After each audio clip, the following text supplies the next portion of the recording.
Abi Malik ini mengatakan bahwa saya bertanya kepada bapakku, wahai bapakku, innaka qad shallaita khalfa Rasulillah sallallahu alaihi wasallam wa Abi Bakrin wa Utsmana wa Aliyin hahuna bil Kufah nahwan min 5 sinin akanu yaknutun. Saya bertanya kepada bapak saya, ya bapakku, sesungguhnya engkau itu telah salat di belakang Rasulullah, salat di belakang Abu Bakar As-Siddiq, salat di belakang Utsman bin Affan, salat di belakang Ali bin Abi Thalib, selama di Kufah 5 tahun. Akanu yaknutun, apakah mereka semua itu berkunut? Lalu bapaknya mengatakan, qala ay bunayya muhdats, wahai anakku, itu adalah hal baru, sesuatu yang baru. Wa fi lafdi ya bunayya inna habit'atun, dan dalam lafaz lain itu, wahai anakku, sesungguhnya hal itu termasuk bid'ah.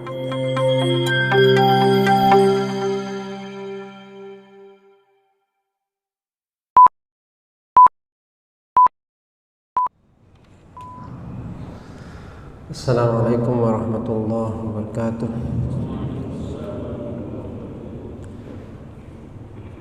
Innal hamdalillah nahmaduhu wa nasta'inuhu wa nastaghfiruh wa na'udzu billahi min shururi anfusina wa sayyiati a'malina. May yahdihillahu fala mudilla lahu wa may yudlil fala hadiya lahu. Asyhadu an la ilaha illallah wa la syarika lahu wa asyhadu anna Muhammadan abduhu wa rasuluh. Allahumma salli ala nabiyyina Muhammadin wa ala alihi wa sahbihi ajma'in. Amma ba'du. Jamaah rahimakumullah, kita lanjutkan kajian fikih yang sekarang kita membahas tentang kunut, ya. Termasuk bacaan yang ada dalam salat adalah kunut. Nah, terkait dengan kunut ini ada beberapa pendapat ulama, apakah kunut itu masyru', artinya disyariatkan, atau tidak, artinya dalam salat subuh itu apa perlu kunut apa enggak.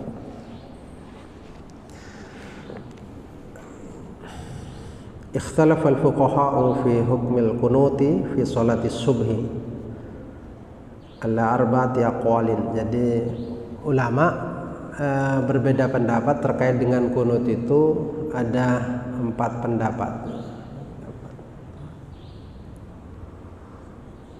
Al-awwal lil Hanafiyah wal Hanabilah wa Thawri wa huwa anna al-qunuta fi subhi ghairu masyru'in. Jadi menurut pendapat Abu Hanifah, mazhab Hanafi, mazhab Ahmad bin Hanbal dan mazhab Ats-Tsauri, itu kunut itu tidak disyariatkan. Artinya saat subuh, salat subuh, maka tidak perlu kunut. Wa huwa marwiyun an Ibnu Abbas wa Ibnu Umar wa Ibnu Mas'ud wa Abi Darda. Pendapat ini diriwayatkan dari sahabat Ibnu Abbas, Ibnu Umar dan Ibnu Mas'ud, juga Abi Darda radhiyallahu anhum. Jadi kalangan sahabat yang termasuk yang tidak melakukan kunut subuh itu.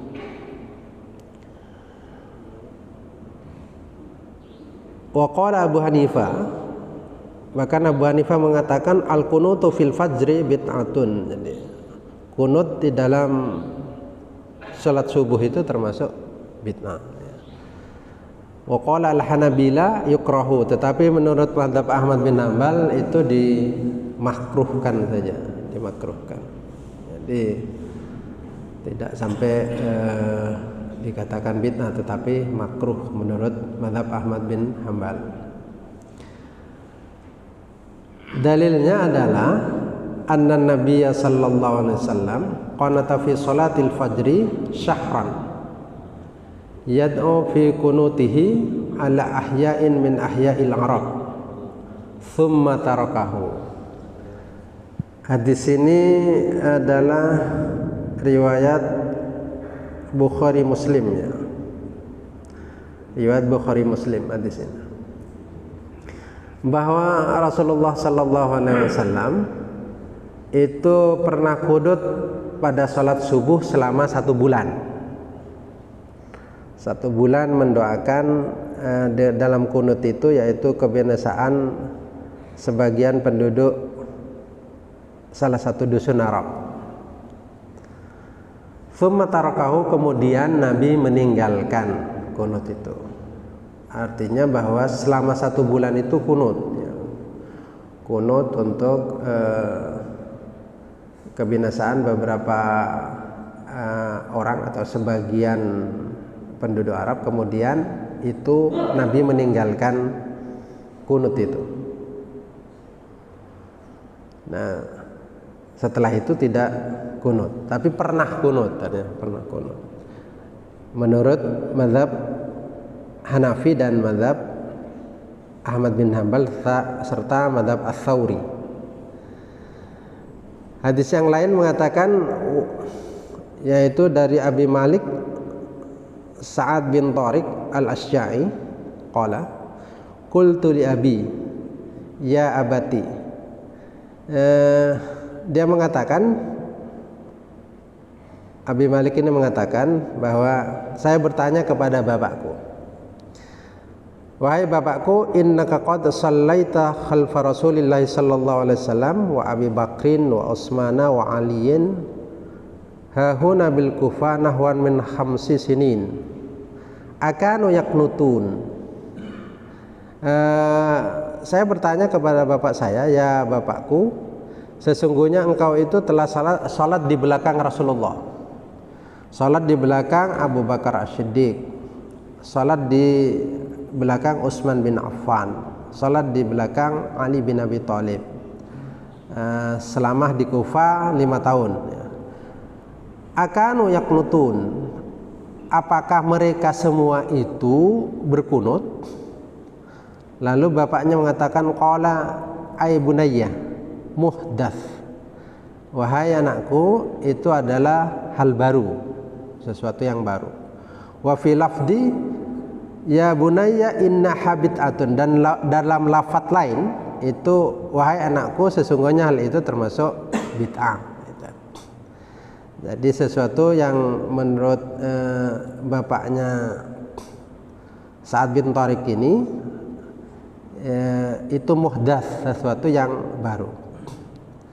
Qala Tirmidzi, menurut Imam At-Tirmidzi, wa amalu alaihi inda aktsari ahli ilm, ini yang dilakukan oleh para ulama, kebanyakan ulama itu. Jadi kebanyakan ulama menurut Imam At-Tirmidzi itu tidak melakukan kunut subuh. Jadi Nabi pernah melakukan, kemudian meninggalkan, dan ada sahabat yang mengatakan bahwa mereka sholat di belakang Rasulullah, di belakang Khalifah Abu Bakar Siddiq, di belakang Khalifah Utsman bin Affan, juga di belakang Khalifah Ali, tetapi mereka tidak melakukan kunut, Ini pendapat yang pertama. Dalam kitab Al-Istidkar dikatakan, sebelum pendapat yang kedua, amma Ibnu Umarah fakana la yaqnutu. Jadi Ibnu Umar itu memang tidak melakukan kunut ya. Tidak melakukan kunut. Yang kedua, pendapat yang kedua, watsani lil Malikiyah 'alal masyhur wa huwa annal kunuta fi subhi mustahabbun wa fadilatun. Jadi menurut pendapat yang kedua, yaitu bahwa Imam mazhab Maliki itu mengatakan bahwa kunut itu disunnahkan. Jadi kunut disunnahkan. Jadi kalau mazhab Maliki berarti melakukan kunut. kunut. Nah, apa yang mendasari itu adalah karena ada hadis dari Anas, mazala Rasulullah sallallahu alaihi wasallam yaqnutu fil fajri hatta faraqad dunya. Rasulullah itu tidak henti-hentinya melakukan kunut subuh hingga dia meninggal dunia. Hingga dia meninggal dunia. Hadis ini adalah riwayat Ahmad bin Hanbal.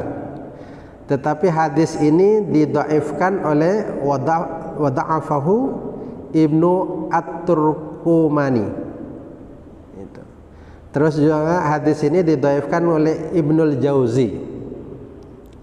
Dan terakhir hadis ini didhaifkan oleh Ad-Dha'afahu Al-Albani. Jadi didhaifkan oleh Albani. Jadi hadis ini dikatakan bahwa ada memang hadis tentang itu, tentang kunut, tetapi didhaifkan.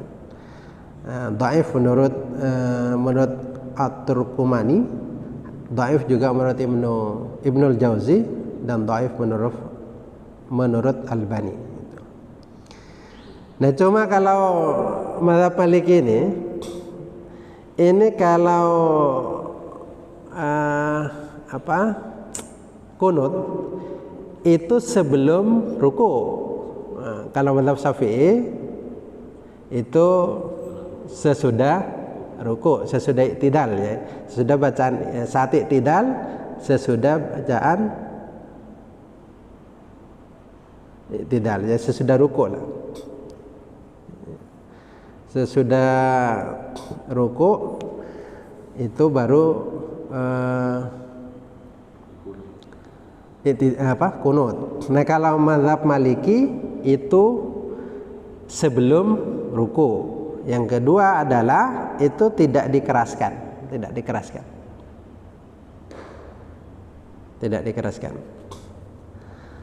Jadi tidak ketemu. Kalau tidak dikeraskan dan tidak ketemu baca kunut apa enggak itu. Nah, kalau mazhab Maliki begitu. Jadi juga wala yarfa'u yadaihi fi du'ail kunut, juga tidak mengangkat tangan seperti orang yang berdoa tasyahud itu kan doa, tetapi kan tidak mengangkat tangan. Juga tidak mengangkat tangan, tidak dikeraskan, terus dilakukan sebelum ruku. Jadi tidak usah dikeraskan kalau menurut mazhab Maliki. Mazhab Maliki ini yang mengatakan bahwa ada kunut.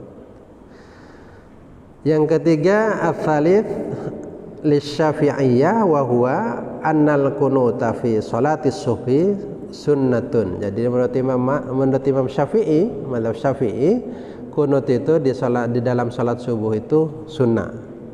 Sunnah dasarnya apa? Dasarnya hadis tadi yang Imam Malik itu. Yang Imam Malik yang memuat hadis dari Anas bin Malik, itu sama hadisnya Imam Malik dengan Imam Syafi'i. Mazala Rasulullah sallallahu alaihi wasallam yaqnutu fil fajri hatta faraqad dunya. Rasulullah itu tidak henti-hentinya, kata sahabat Anas bin Malik, itu selalu kunut. Hadis ini lalu didhaifkan oleh Ibnu At-Turkumani, dan hadis ini didhaifkan oleh Imam Al-Jauzi. Hadis ini didhaifkan juga oleh Al-Albani ya. Nah, kalau mazhab Syafi'i itu sesudah ruku, nah dikeraskan di sholat jahar, disirkan, disamarkan di sholat yang sir gitu. Jadi kalau dia sir maka ya sir, kalau jahar ya jahar. Kalau jahar ya jahar. Dan tangan diangkat, jadi suara dikeraskan. Terus sesudah ruku. Nah, dan bacaannya sudah ada ya, sudah ada.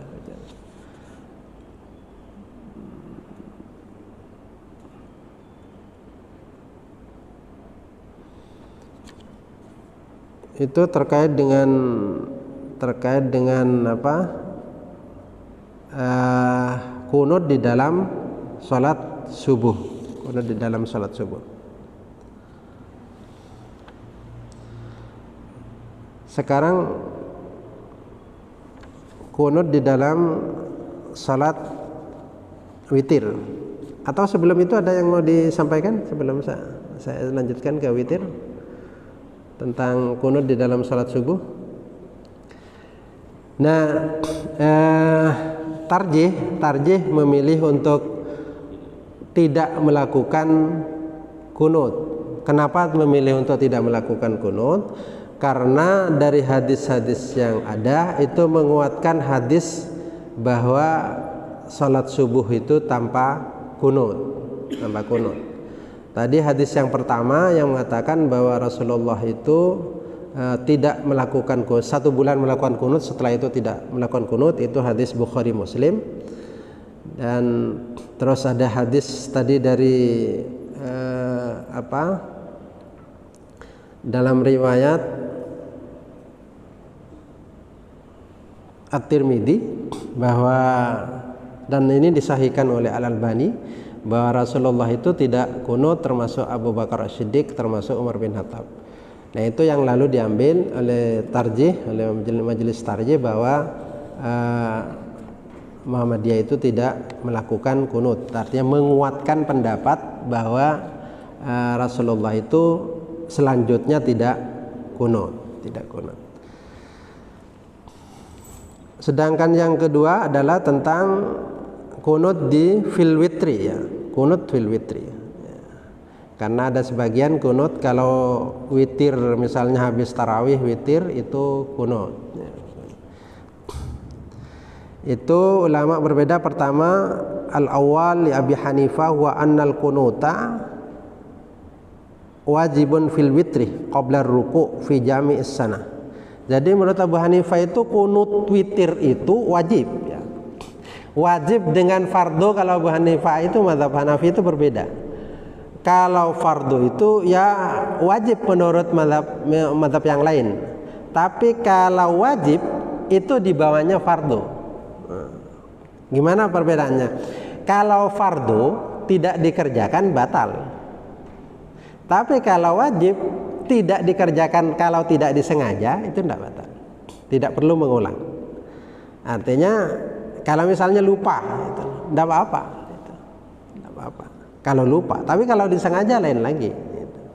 Nah, kalau menurut Abu Hanifah kunut di dalam witir itu wajib.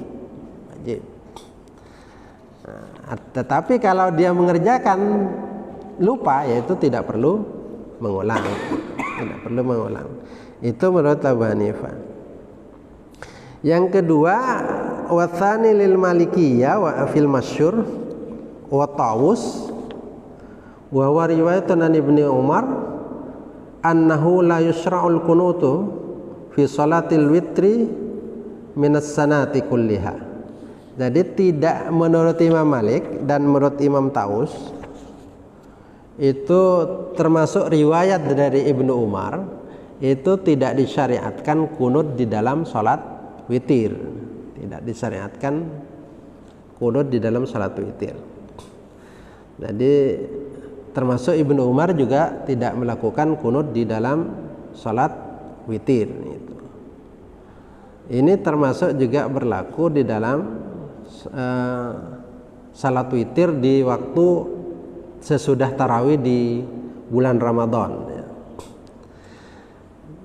Jadi sama dengan yang fajar itu, jadi tidak melakukan kunut di dalam salat witir. Wa tsalits lisyafi'iyah fil asah wa huwa annahu yustahabbu al-kunutu fil witri fi nisfil akhir min syahri ramadhana khassah. Jadi menurut mazhab Syafi'i kunut itu dilakukan di dalam salat witir, yaitu separuh yang terakhir di bulan Ramadan, khusus di bulan Ramadan kalau mazhab Syafi'i. Kalau witir, ya, kalau witir maka ada kunut, tetapi di separuh terakhir dari bulan Ramadan itu ada kunut kalau menurut mazhab Syafi'i.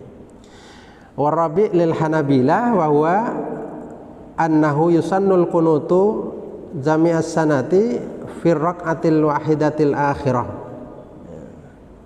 minal witri ba'dar ruku'. Yang menurut mazhab Hambal yaitu bahwa disunnatkan kunut itu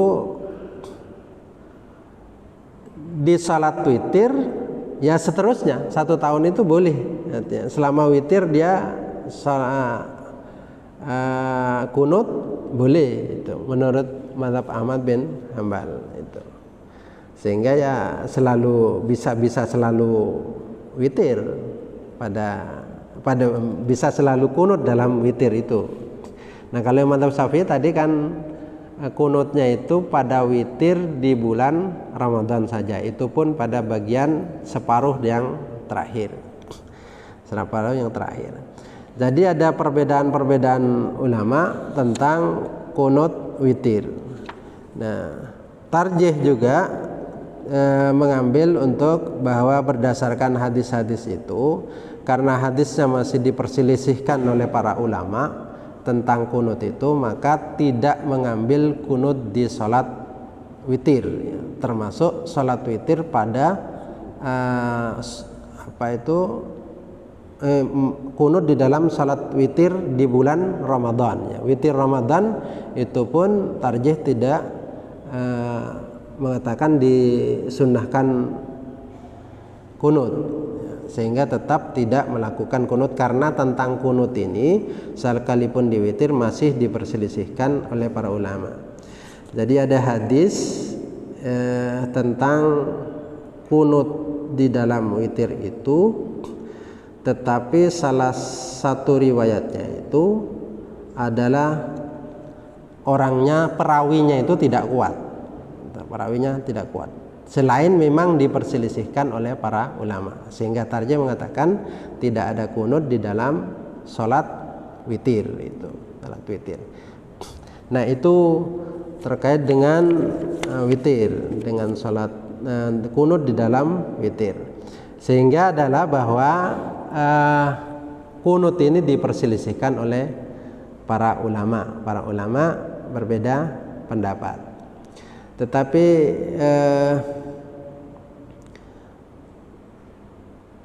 ulama lalu mengatakan bahwa kalau kita misalnya